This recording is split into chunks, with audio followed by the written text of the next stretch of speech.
안녕하세요. 롱축구입니다.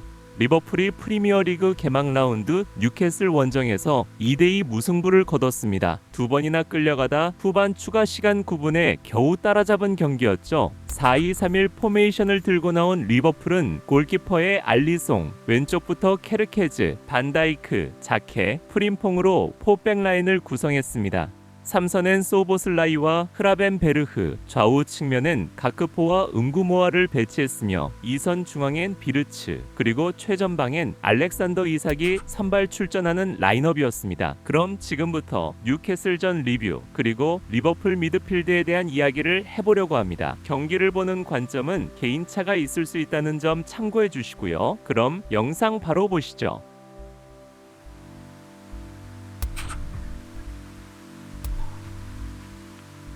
일단 결과부터 냉정하게 보겠습니다. 전반 5분 엘랑가에게 먼저 실점했고 후반 10분 가크포의 골로 따라붙었죠. 근데 2분 뒤에 윌록에게 또 실점했어요. 그리고 후반 추가 시간 9분 소보슬라이가 페널티킥을 성공시키면서 겨우 승점 한 점을 챙겼습니다. 사실 개막전 패배였다면 2012-13 시즌 이후 처음 있는 일이었거든요. 그러니까 이 승점 한 점은 기록상으로도 가볍지 않은 승점입니다. 이라올라 감독도 경기 후 인터뷰에서 이렇게 말했죠. 경기 전엔 원하던 결과가 아니겠지만 이 승점은 분명히 우리가 받을 자격이 있었고 그 이상도 가능했다고요. 팀이 끝까지 포기하지 않았고 마지막에 골을 넣어서 오히려 뒷맛이 좋다는 말도 덧붙였습니다. 저도 이 부분엔 동의합니다. 스탯을 보면 점유율 60.8대 39.2, 슈팅 27대 13, 유효 슈팅 7대 4였어요. 코너킥도 6대 2로 리버풀이 앞섰고요. 숫자만 보면 리버풀이 경기를 지배한 것처럼 보이죠? 근데 실제 경기 내용은 그렇게 단순하지 않았습니다. 뉴캐슬은 롱볼을 51개나 시도했어요. 성공은 14개 뿐이었지만 애초에 정확도가 목적이 아니었던 거죠. 리버풀 뒷공간으로 계속 찔러 넣으면서 역습 한 방을 노린 겁니다.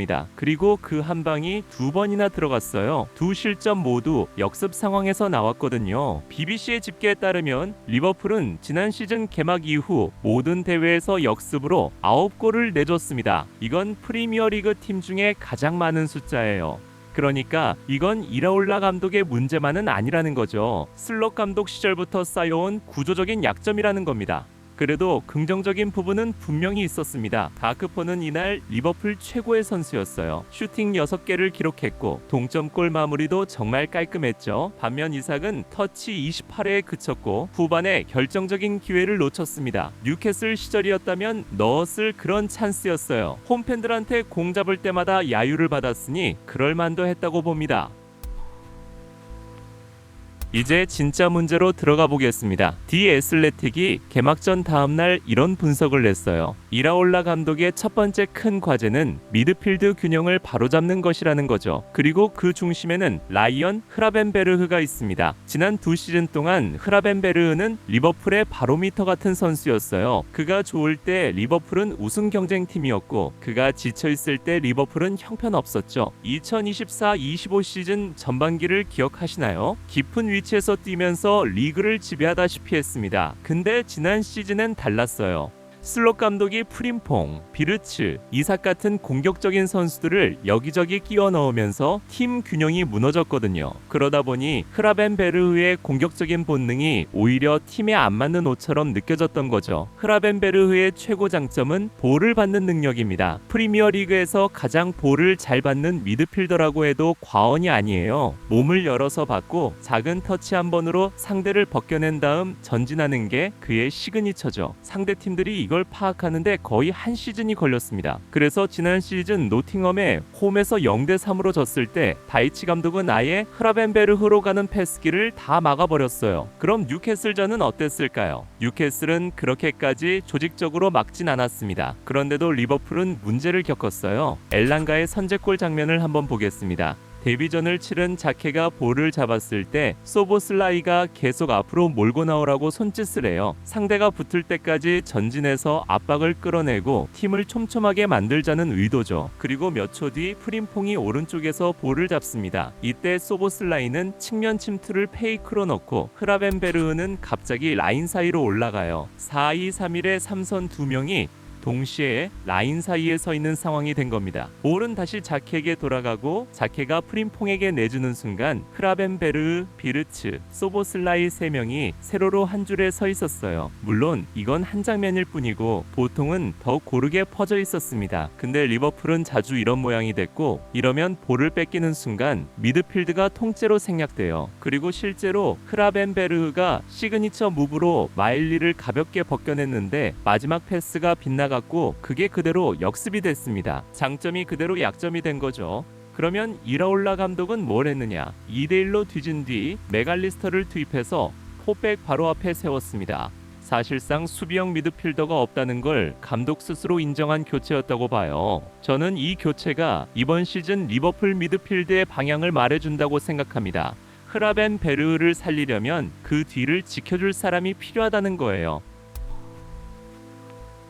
미드필드 이야기를 했으니 이제 이적 시장 이야기를 안 할 수가 없습니다.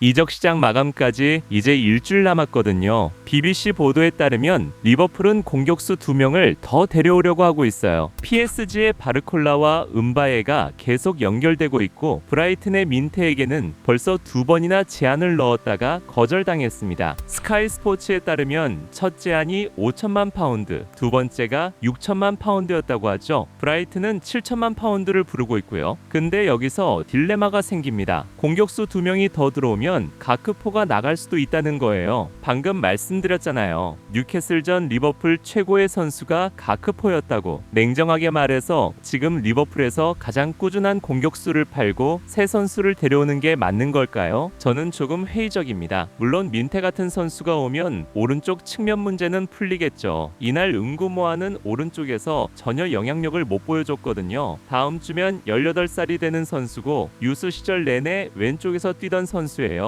이라올라 감독이 윙어들이 양쪽을 다 뛰길 원한다지만 이 실험은 새 공격수가 오면 끝날 가능성이 높다고 봅니다. 근데 그렇다고 가크포를 내보내는 건 다른 문제죠. 그리고 문제는 공격수만이 아닙니다. 이날 벤치를 한번 보세요. 무뇨스와 메갈리스터가 후반 18분에 들어간 뒤에 남은 선수가 마마르다슈빌리, 아라우호, 엔도, 치미카스, 뇨니, 메코넬, 쿠마스였어요. 탑사를 노리는 팀의 벤치라고 보기엔 솔직히 얇습니다. 그리고 아까 말한 미드필드, 포백 앞을 지켜줄 진짜 수비형 미드필더가 없어요. 케르케즈와 프림퐁 두 풀백도 이날 좋지 않았고요. 그러니까 리버풀 보드진이 이번 주에 해야 할 일은 명확합니다. 윙어 하나만 보고 달릴 게 아니라 미드필드 뒤를 받쳐줄 선수부터 봐야 한다는 거죠. 이적 시장은 9월 1일 밤에 닫힙니다. 아직 시간은 남았어요. 마지막으로 긍정적인 이야기도 해보겠습니다. 이라올라 감독은 경기가 끝난 뒤 이렇게 말했어요. 팀에서 마음에 드는 부분을 많이 봤다. 특히 벤치에서 들어온 선수들의 에너지가 좋았다고요. 실제로 그랬습니다. 데뷔전을 치른 스페인 공격수 빅토르 무뇨스가 은구모아 대신 들어와서 마지막 페널티킥을 얻어냈거든요. 그리고 리버풀은 경기 막판 체력적으로 오히려 강해졌어요. 이라올라 감독은 경기 다음 날에 복귀를 하는 스타일이라고 합니다. 그러니까 월요일 훈련장에서 이 두 실점 장면을 선수들과 하나하나 봤을 거예요. 소보슬라이도 스카이 스포츠 인터뷰에서 이렇게 말했죠. 우리는 절대 포기하지 않는다. 그건 내가 보장할 수 있다고요. 90분 내내 싸워야 하고 벤치에서 들어온 모두가 영향력을 보여줬다면서요. 저는 이 정신력 자체는 걱정하지 않습니다. 지난 시즌 리버풀에서 가장 부족했던 게 바로 이거였거든요. 다만 정신력만으로 탑사를 가는 건 아니죠. 결국 미드필드 균형 그리고 선수단의 양과 질을 이번 주 안에 얼마나 채우느냐에 달렸습니다. 다음 경기까지 리버풀 보드진이 바쁘게 움직이고 있기를 바라봅니다. 아무튼 지금까지는 그렇다는 거예요. 지금까지 롱축구였습니다. 재밌게 보셨다면 구독, 좋아요 부탁드립니다. 하이프도 눌러주시면 너무 감사하고요. 아무튼 오늘도 좋은 하루 되세요.